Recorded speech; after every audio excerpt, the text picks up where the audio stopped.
Welcome to the Human Conversation podcast with Jules White, the real dragon slayer, author and entrepreneur sales coach. Tune in weekly for human conversation about business and sales. Enjoy business expert interviews, educational episodes, and virtual cuppers with entrepreneur business owners. So grab yourself a cuppa and enjoy. Here is your host, Jules White. So welcome everybody to the Human Conversation. I've got a fantastic guest with me today. I'm really excited about having this guy on. I've met him in real life. See, I don't always meet my guests in real life first, but I have met this guy.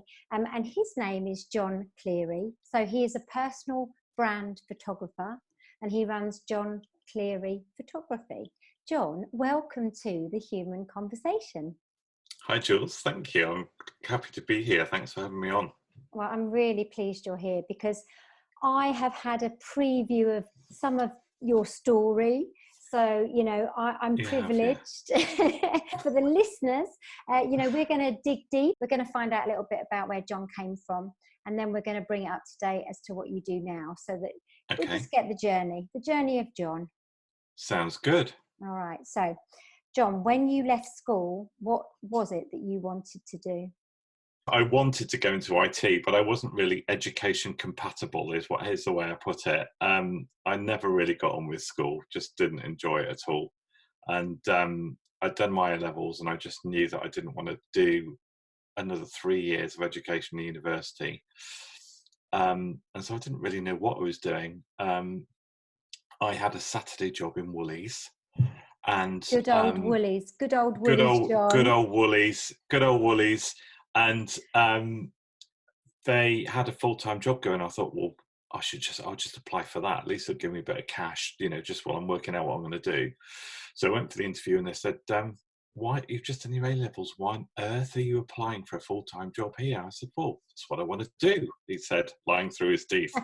And they said, well, why don't you apply for retail management? So I said, okay. And I did, and I went for an interview in Birmingham and got offered a place as a training manager.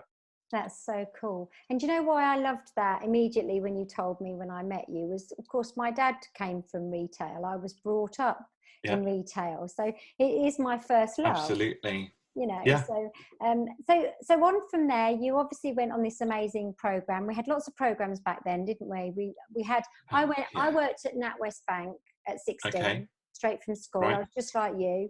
I didn't know what I wanted to do, so I wrote 50 letters, just like my mum and dad told me I should, because in those days we wrote letters. And I got 3 jobs, and one of them was NatWest Bank, and that was the job I took.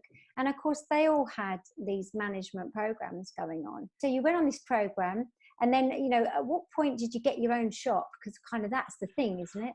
Well, that was obviously that was a plan. But while I was doing my training, Woolies decided that they were going to shut about 300 stores. There was a big store close down program, and they then had more training managers than they actually knew what to do with.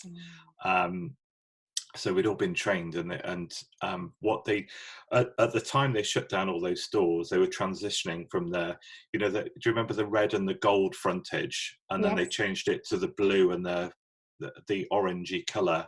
They just went to Woolworths from FW and Co Limited.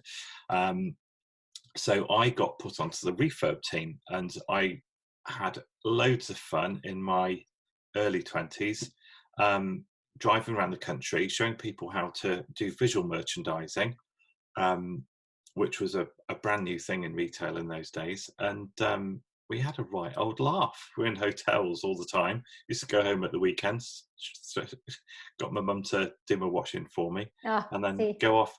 And we were just out on the lash the whole time. It was great. So misspent youth is kind of where you were at then, John. Absolutely, yeah. They were my substitute university days, really, yeah. Yeah, exactly. So you talk about visual merchandising. So if anyone's listening and they're thinking, well, what is that? Tell us a bit more about actually what that was. Well, the way that shops always used to display stuff was along the shelves. So if you'd got I don't, for want of a better word, you've got personal along one shelf. That's the way you do it. But instead of doing personal and then have Arial at the bottom and bold at the top, you'd go Arial, personal, bold, so that everybody could see all three things. It's changed. I mean, it's changed again now. Yeah. What they do now is put the most expensive or most profitable in the eye line, and then all the cheaper stuff, stuff that's got less profit in it, goes at the bottom. That's really fascinating. Actually, I think people who don't know this, the retail industry, they won't really realise half the things that goes on with merchandising, will they? Because it's really quite fascinating, isn't it? Probably not. But how do you know that now? Because is it that you just notice those things because you did it, John? Yeah, it's just it gets ingrained, doesn't it? Yeah, it's amazing. It just gets ingrained. I worked in a hotel for well, actually, it was more a conference centre stroke hotel for 5 years. Right. I can't walk into a hotel now without just looking at things I would never have looked at before, you know. So it's actually a burden, John, I have to tell you. It's a burden. Yeah, I know what you mean. It's that it just becomes part of you, doesn't it? It does, yeah. So you're on the lash. Okay, let's just swiftly move past that one, John. Presumably at some point you realised you couldn't probably live for the rest of your life doing that. What happened to change? No, I got pulled away from that team and put onto another team called Kid Store, which was an experiment they had. They opened the first one in Ealing, and then there was one down South London somewhere, and then there was one out in Colchester. And that was like a Woolies for kids, so it was toys and sweets and clothes, basically. So I got pulled onto that team, and basically I was given almost complete autonomy in what I did, which was great. But actually, one of the funny things was, in my Woolies career, I worked with Phil Collins, Eddie Cochran, and Tracy Chapman, and none of them were the real ones. Oh, really? I thought you were going to say the real ones then.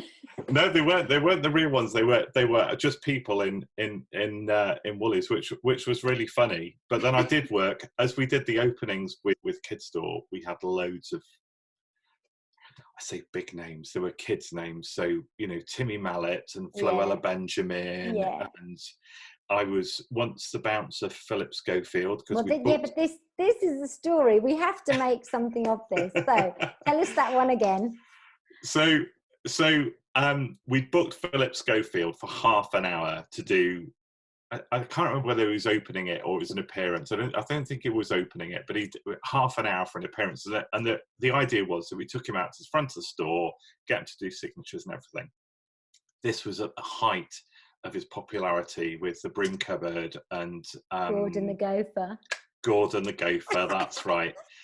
So he turned up. The store was absolutely mobbed, and it took us half an hour to get him from the back of the store where he walked into it to the front of the store.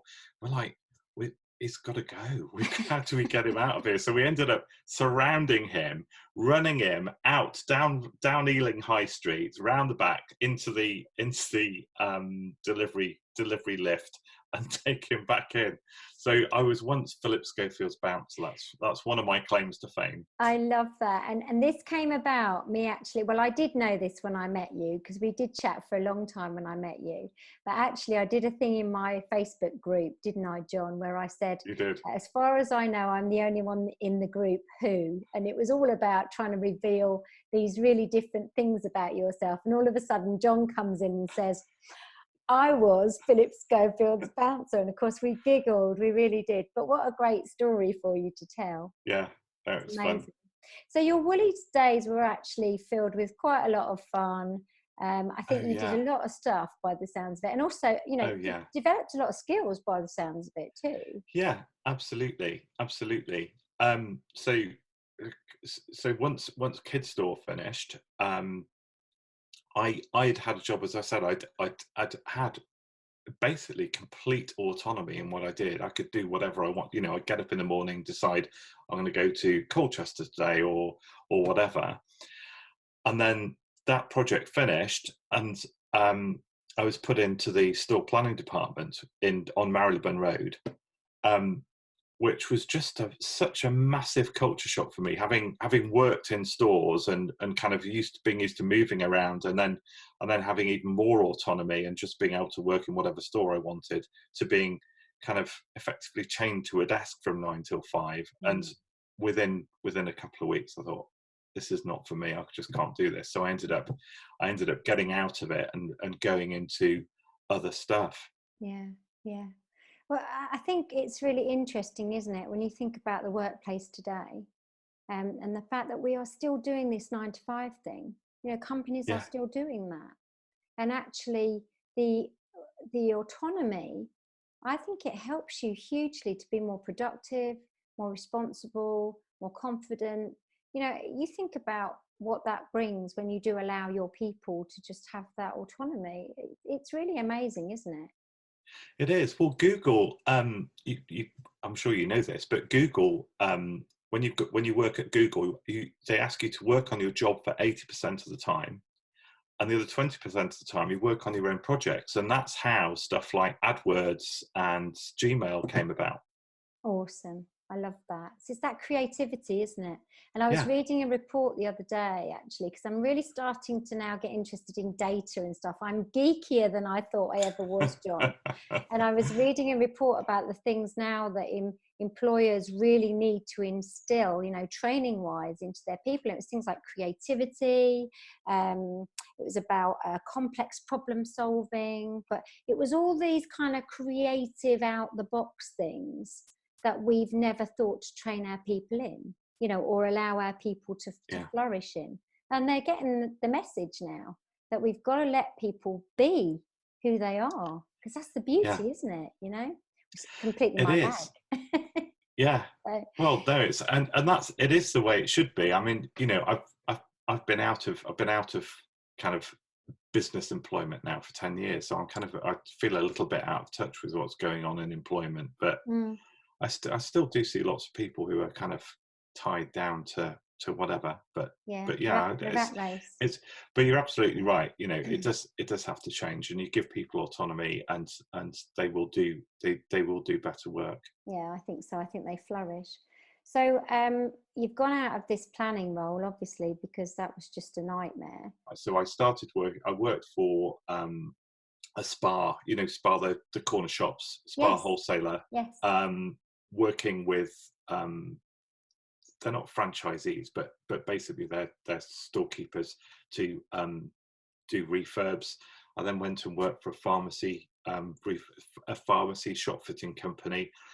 So anyway, I ended up working in Asda in store development, and my manager, I think, had taken me on because he'd seen the work that I'd done, albeit very, very briefly, in Woolworths, to do the store planning. And after a few weeks, he came up to me and said, "Can we have a coffee?" I'm like, "Yeah, okay." He said, "What do you think of our computer-aided design system?" I'm like, "It's okay. It's good." It's like, "Are you sure?" And anyway, basically what he wanted me to tell him was it wasn't great, which it wasn't. And so they could do way more with it than, Woolies was using it to create bills of materials, all the parts that they needed to create all their shop fittings. Yeah. So he said, "Well, would you be able to rebuild a house?" I'm like, "Yeah, okay." So anyway, I became the CAD manager basically for Asda, and then Asda decided to outsource their IT to IBM, and when one day I got a phone call from somebody in IBM, said, "Oh, I want to talk to you about your transfer to IBM." And I said, "I'm not transferring as far as I know, but I'd quite like to. Can we have a coffee?" So we had a coffee, and he said, "Well, yeah, you can come over." And I moved to IBM. So I spent a long time in IBM, and then soon after I joined them, I became a web content management consultant and worked on intranets with companies like Virgin Atlantic and BA and Shell Oil and Severn Trent Water and Boots and all sorts of other companies, which was great fun. And then I got to the point where I was starting a family, and the job that I was in meant that I was spending a lot of time living out of a suitcase in hotels, because I was, flying off here, there, and everywhere to see clients. And I just didn't want to be the sort of dad that was only ever saw kids at weekends. So I decided to find a new job within IBM. I mean, IBM's such a big company, there's a whole job market in there. So I became what's called a resource development manager, and that's basically sending some other poor people off to go and live in hotels while I work at home.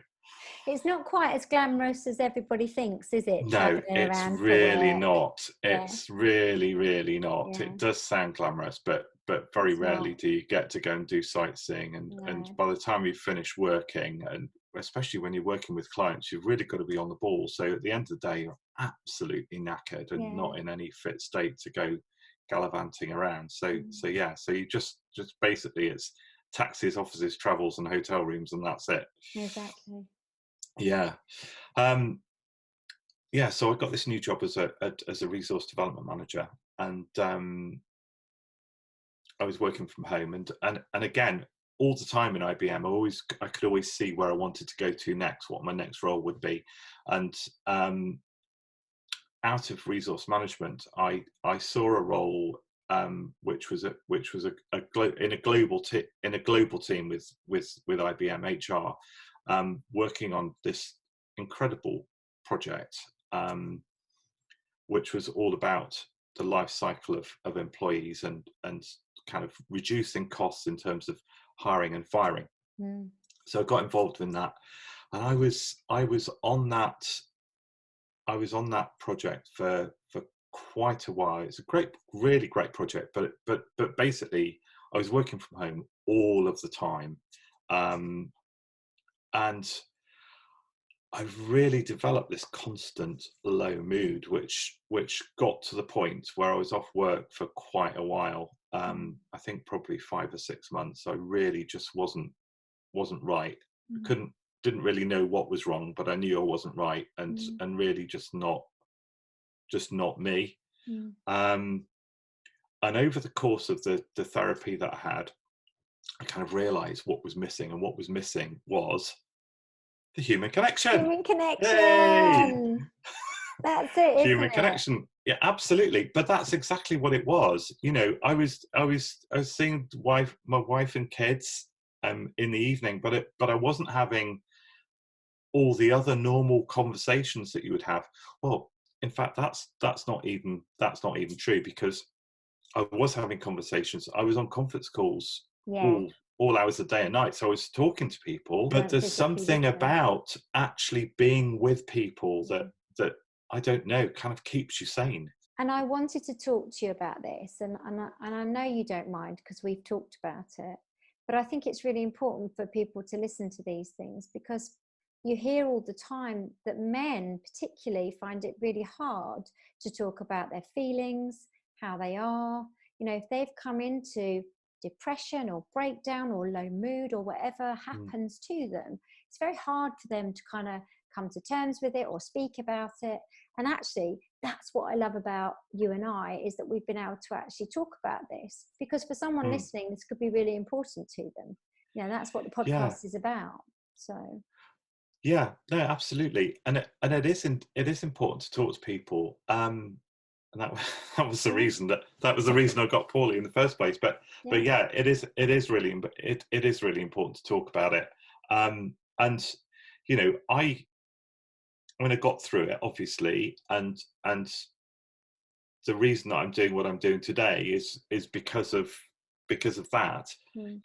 I worked out that the problem was a lack of human interaction, physical, face-to-face human interaction. Yeah. And having been a kind of fairly keen amateur photographer, I just thought, well, if I could do wedding photography on a Saturday, that would allow me to do my job, but then also get to see people. And I quickly realised that actually being a wedding photographer if you do it properly, isn't just a case of turning up on a Friday, on a Saturday to a wedding and spending the day with people. There's way more to it than that. Yeah. So I started this in 2009, and I left in 2011, and I've been full time ever since. Wonderful. Doing my own thing, which is great fun. And I know you've done different types of photography. You've sort of had a lot of really interesting learnings around photography. Absolutely. And I think what I really wanted to touch on with your photography, because now we've come much more up to date, of course, is that you and I have this real alignment around human connection, around authenticity, being you. So this isn't just about your headshot type of photography, is it, John? Tell us more about what you're really achieving. So what I learned was kind of as I've done this more professionally, and a few years ago I had a studio where I was photographing. It was basically makeover photography, and clients would come. They'd bring their sisters or their mothers or daughters or best friends. Had a fantastic makeup artist that I worked with, and they'd walk in off the street in their, they're just their, well, it might be a tracksuit or whatever, no makeup on. We do a before shot, and then we do an after shot. But that process of going through hair and makeup, and then me coaching them, and because quite often people come in, they would be very nervous about being photographed, and most people are nervous about being photographed. Most people don't like being photographed. And the thing is that when they don't like it, they have a face. We all have a photograph face, and when we see it, we don't like it.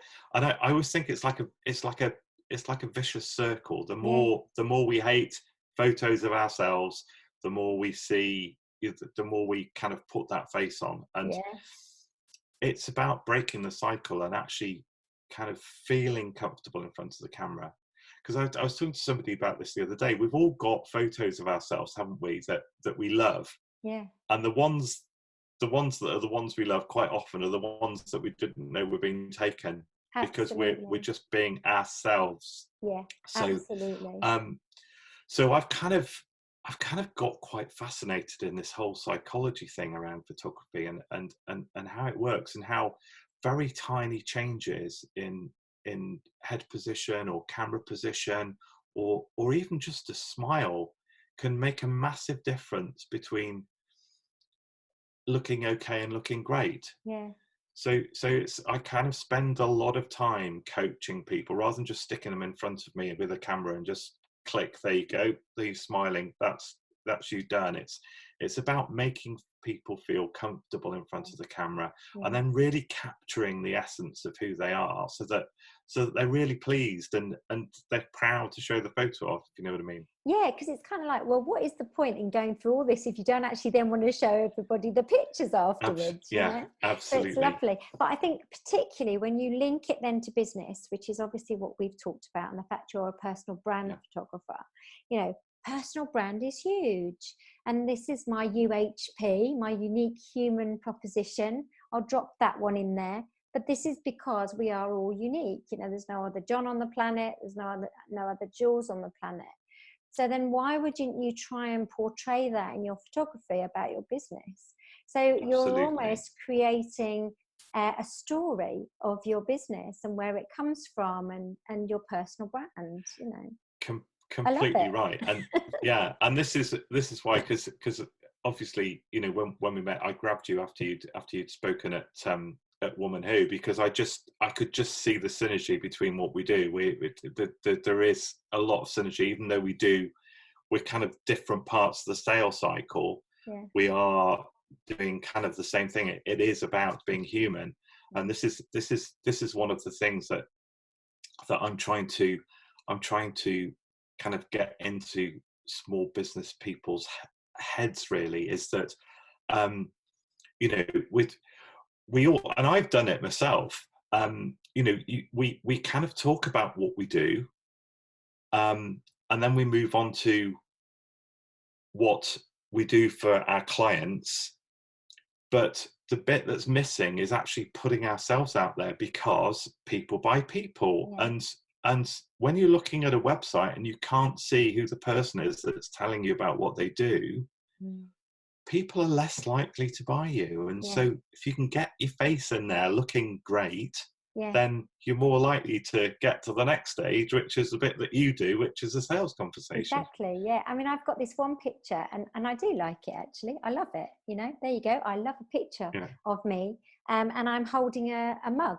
I've got a cup of tea, and I'm holding a mug. And it's one of those pictures, it's very natural. I am looking at a camera, but it's just caught me, and I'm holding this cup of tea. I get so many comments from people about how much they love that photo. And I'm convinced it's because I'm holding a cup of tea, and I know that might not be it, but it's almost that real image of somebody every day. I don't know. I get lots of comments about it. So, but I know the photo, and I think it's about the connection in the photo. Yeah. Because this is the other thing, is that if you've seen my photography, a lot of it, people are looking straight into the camera, and that's how you kind of form this connection with people, and that will be why people love that photo, I'm sure. Yeah, it's like if it's the one I'm thinking of, you're looking straight in it. Pink top and a cup of tea. Yeah. Yeah. But it's again, comes back to connection. No, it does. And at some point, you and I have already said that we will most definitely do something together, I think, by way of some sort of workshop or something, because there's such a lovely value add, isn't there, for us to do something together for clients, I think. Absolutely, yeah. Yeah, I see that. So there's another little story just before we finish, because I hate to say that we've been chatting for quite a long time, and I could chat all night, as always. I'm a good chatter. But there's another story you told me about a guy, and you took a specific type of photo because of what he did and what he loved. And I don't know if you remember this, but you took him somewhere specific. Do you remember? Yes, I know what you're talking about now. So this was a guy that rang me up. I'd met him actually speaking at an event, and he came up to me and said, I want to work with you at some point. I'm like, okay, yeah, that'd be great, thank you. Well, whenever you're ready. And I'm never pushy with people. Do you know what I mean? I'm just like, if you mean it, you'll come and find me when you're ready, type thing. And he actually sent one of his clients to me first off, because they needed photos before he did, and he was delighted with what I did. So we had the conversation. So with me, for a personal brand shoot, it's not just about let's rock up and start shooting. I go through a process with people to find out who they are, what's unique about them, what makes them tick, how their business works, etc. So this guy said to me, he said one of his interests was sculpture. And he's a marketing guy. So one of the things he said to me was, I get into people's heads. So I said, okay. So I'd got these two things, and anyway, then we started to, where we're going to shoot it. So I said, well, leave it with me. Let me have a think about what we can do. Anyway, I did a bit of research online for sculpture parks, and found this sculpture park which was absolutely perfect. And even better, it was about 50 or 60 miles away from where he lived. And in this sculpture park, there's it's kind of a profile of a head. For the listeners who aren't watching on YouTube, if you couldn't see it, how would you describe it? So if you imagine a silhouette of a head side on, so you can see the nose on one side with a hole in it, that's effectively how it would look for anybody who can't see. I thought, well, that's perfect. So we went to thing, and I got him kind of leaning in the sculpture in somebody's head at a sculpture park, which is stuff that he really loves. And he was absolutely delighted with it. And couldn't believe as well that he didn't know about the sculpture park. Yeah, exactly. But how memorable is that then as a photograph? as well. Absolutely. And he uses it all over the place. And I think it's very successful for him in terms of people remembering who he is. Yeah, I think so too. I think you're very clever at what you do. I also think that it's so fascinating when I have these conversations on my podcast to think about where people have come from, where they started, what the jobs were that they had, and where they are now. You know, it's so incredibly interesting to see the journeys we take, the different places that we end up, you know, but actually we usually end up doing something we absolutely love, which is wonderful. Yeah, that's really wonderful. It is. So listen, thank you so much. I've loved our chat. Thank you. I knew I would. It's been great. I'm going to get all your links so that the listeners and anyone who watches on YouTube, they can see all the ways to connect with you, because we're all about connection. Thank you. As you know. And the minute John and I have decided when we will actually do something together, don't you worry, listeners, we will be letting you know, because you'll know about it. I'm excited about doing something with John. But thank you so much for taking the time to talk to me, John. It's been an absolute pleasure. Yeah, I've loved it. I really have. And for the listeners, you know, obviously we hope you've loved it too. We hope you've learned a little bit about the journey of life. We hope you've learned a little bit about mental health, because we covered that too. And we also hope that you now understand what personal branding is really about, especially when it comes to photography, because John's your man, obviously. So thanks for listening. You know that we're on Apple Podcasts, we're on Spotify, and we're on SoundCloud, and we're now on Stitcher. So follow us, like everything, put comments, put us up the charts so everybody can listen to the amazing human conversations that we're having. Thanks for listening this time. We will be back again with another human conversation. Ta-da for now. You've just been listening to the Human Conversation podcast with Jules White. To find out more about the other work that Jules does, please visit her website, www.liveitloveitsellit.co.uk. And if you enjoyed the podcast, then please do leave a rating and review on the platform you use to enjoy her show. Thanks for listening, and see you next time.